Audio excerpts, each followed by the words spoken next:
Sometimes, the most terrifying monsters don't live in the shadows. They live right next door. They mow their lawns, wave to their neighbors, and sit beside you in church. You'd never notice the darkness hiding behind their polite smiles until it's too late.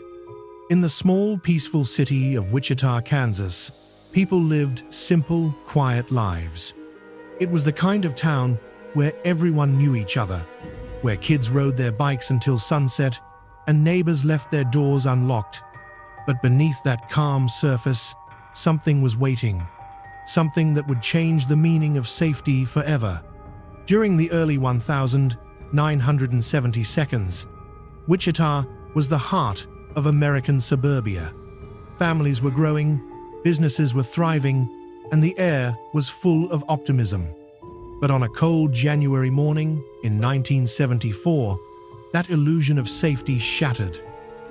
A phone call came into the Wichita Police Department. A neighbor had found something terrible inside a small house on Edgemore Street. When the first officers arrived, they were met with silence. The house was still, the air heavy, like it was holding its breath. Nothing could prepare them for what they found inside. A family, a father, a mother, 2 children gone, no signs of robbery, no forced entry, just a scene that made even the most seasoned detective go pale. The officers left the house that day knowing one thing: this wasn't random, it was personal, deliberate, and controlled. Whoever had done it hadn't acted in rage. They had taken their time. For Wichita, the nightmare had begun. News spread quickly. Headlines spoke of the Edgemore murders, but no one had a clue who was behind it. The victims, a kind, hard-working family, had no enemies. It didn't make sense, and that's exactly how the person responsible wanted it. Weeks turned into months. Detectives interviewed hundreds of people, chased countless leads, and still nothing. Then, just when the city began to breathe again, a letter arrived at a local newspaper.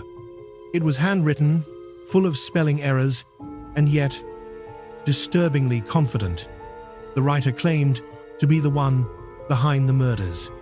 He described details that were never released to the public. He bragged about his work, saying he liked to study his victims before acting.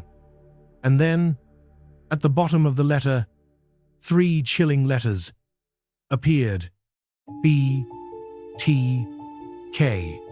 He explained what they meant.